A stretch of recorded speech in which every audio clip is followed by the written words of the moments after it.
আজ প্রধানমন্ত্রী নরেন্দ্র মোদীর সঙ্গে বৈঠক অভিষেক বন্দ্যোপাধ্যায়।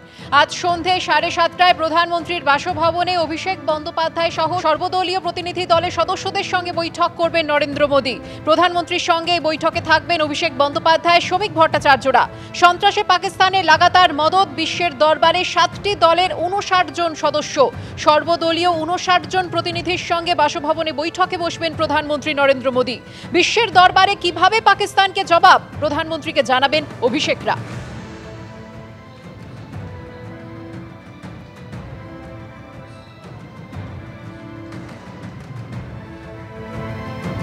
আজ প্রধানমন্ত্রীর সঙ্গে বৈঠক করবেন তৃণমূল সাংসদ অভিষেক বন্দ্যোপাধ্যায়। প্রধানমন্ত্রীর বাসভবনে সর্বদলীয় প্রতিনিধি দলের সকল সদস্যকে আমন্ত্রণ জানানো হয়েছে। সন্ত্রাসবাদ মোকাবিলায় বিশ্বের দরবারে কিভাবে পাকিস্তানকে জবাব দেওয়া হয়েছে বৈঠকে প্রধানমন্ত্রীকে জানাবেন প্রতিনিধি দলের সদস্যরা। সন্ত্রাসবাদ মোকাবিলায় ভারতের জিরো টলারেন্স নীতি তুলে ধরতে বিভিন্ন দেশে ঘুরেছে সর্বদলীয় প্রতিনিধি দল। ভারতের বার্তা বিশ্বের দরবারে তুলে ধরতে 7টি প্রতিনিধি দল পাঠিয়েছিল কেন্দ্রীয় সরকার। শাসক এবং বিরোধী শিবিরের সাংসদদের নিয়ে তৈরি ওই প্রতিনিধি দল মোট 33টি দেশে ঘুরেছে। 7টি প্রতিনিধি দলে মোট 59 জন সদস্য ছিলেন। তাদের মধ্যে 31 জন বিজেপি নেতৃত্বাধীন এনডিএ শিবিরের সাংসদ। অভিষেক বাদে বাংলা থেকে একটি দলে ছিলেন বিজেপি সাংসদ শ্রমিক ভট্টাচার্য।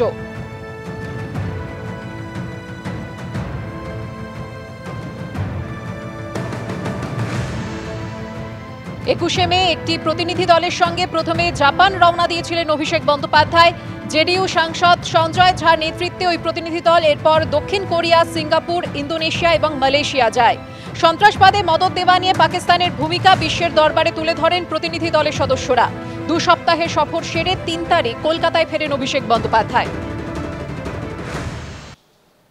আর আজ সন্ধে 7:30টায় প্রধানমন্ত্রী নরেন্দ্র মোদীর বাসভবনে সর্বদলীয় প্রতিনিধির সঙ্গে বৈঠক করবেন তিনি। অভিষেক বন্দ্যোপাধ্যায়, শ্রমিক ভট্টাচার্যরা উপস্থিত থাকবেন সেই বৈঠকে।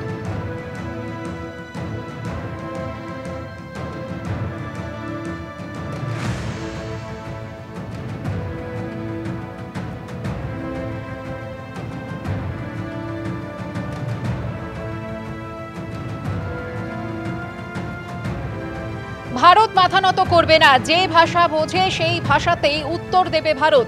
জাপানে দাঁড়িয়ে এভাবেই পাকিস্তানকে কড়া বার্তা দিয়েছিলেন অভিষেক বন্দ্যোপাধ্যায়। आप ये चीज सबको बताइए कि 24 घंटे के अंदर 22 तारीख को जो अटैक हुआ, there is a terrorist group called TRF, which is the resistant front. TRF ने इस अटैक का क्लेम लेते हुए ये माना कि this attacks were carried out by us on our behalf. TRF क्या है? TRF लश्कर ए तैयबा का एक प्रॉक्सी ऑर्गेनाइजेशन है, एंड लश्कर ए तैयबा आप सबको पता है is a UN designated terror organisation. और पाकिस्तान फिर जल्दबाजी में उसका नाम हटाने के लिए UN में क्या रोल प्ले किया, ये भी आप सबने देखा। और खाली यही नहीं, एक के बाद एक जो एयर स्ट्राइक हुआ, जो फोटो आपको अपराजिता जी ने दिखाया, high ranking military officials, military generals of Pak army are physically present to offer their tributes and respects to those terrorists. It's out in public domain. मैं आप इंसान झूठ बोल सकता है, सच बोल सकता है, फोटोज फुटेजेस कभी झूठ नहीं बोलता है। Pakistan needs to be taught a lesson in the language they understand. If terrorism is a rabid dog, Pakistan is a wild handler. So we first need to bring the world collectively to combat this wild handler. Otherwise, this wild handler will end up breeding and raising more rabid dogs. দেশ আগে পরে দল, বিশ্বমঞ্চের দরবারে এমনই বার্তা দিয়েছিলেন Abhishek Bandyopadhyay.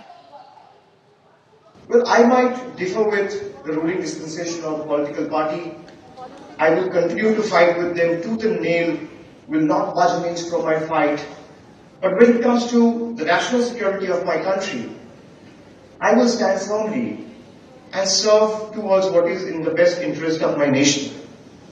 I will not let my political petty interests come in the way of my national interest of my nation. সর্বদলীয় প্রতিনিধি দলের হয়ে বার্লিনে গিয়ে কি বলেছিলেন শ্রমিক ভট্টাচার্য শোনাবো আপনাদের। দেখুন, আমরা এখন পর্যন্ত ইউরোপের 6টা দেশে ভারতীয় বংশোদ্ভূতদের মধ্যে যে বিপুল উৎসাহ এবং উদ্দীপনা দেখেছি, এবং তারা অধীর আগ্রহে অপেক্ষা করছেন কবে পাক অধিকৃত কাশ্মীর ভারতের সীমানার মধ্যে আসে। এই সন্ত্রাসবাদের বিরুদ্ধে লড়াই করবার জন্য সারা ইউরোপিয়ান ইউনিয়ন আজ ভারতের পাশে এসে দাঁড়িয়েছে, তারা সমর্থন করছে। এবং আমরাও তাদের বলেছি আমরা কারো দয়ার ভিক্ষা চাইতে এখানে আসিনি, আমরা এসেছি আপনাদের জানাতে যে কী পরিস্থিতিতে আমাদের অপারেশন সিঁদুর করতে হয়েছে, এবং ভবিষ্যতে আবার যদি কোনো সীমানা পেরিয়ে পাকিস্তানি আতঙ্কবাদী ভারতবর্ষের উপরে আক্রমণ করে, নিরপরাধ মানুষকে খুন করার চেষ্টা করে, এবার কিন্তু মিসাইল আর এয়ার স্ট্রিপে পড়বে না। এবার মিসাইল কোন কোন জায়গায় গিয়ে ঠিক ঠিক করে চুমু খাবে সেটা একমাত্র ওপরওয়ালাই জানেন। আর আজকের এই মাটি তো নেতাজি সুভাষচন্দ্রের মাটি। এই মাটিতে দাঁড়িয়েই নেতাজি সুভাষচন্দ্র বসু বার্লিন রেডিও থেকে সারা বিশ্ববাসীর উদ্দেশ্যে, ভারতীয়র উদ্দেশ্যে বক্তৃতা করেছিলেন যে ভারতীয়রা তোমরা ওঠো জাগো। সেই বার্লিন থেকে আমরা ফিরছি একটাই বার্তা নিয়ে, এক ভারত শ্রেষ্ঠ ভারত, এবং আগামী দিনে এই সন্ত্রাসবাদকে নির্মূল করতে, পাকিস্তানকে কূটনৈতিকভাবে বিচ্ছিন্ন করতে এবং পাকিস্তানের সমস্ত উগ্রপন্থা থেকে শিকড় থেকে উপড়ে ফেলতে সারা ভারতীয় বংশোদ্ভূতদের সঙ্গে, সারা দেশের সমস্ত রাজনৈতিক দলের সঙ্গে ভারতবর্ষ এক জায়গায় দাঁড়িয়ে আছে।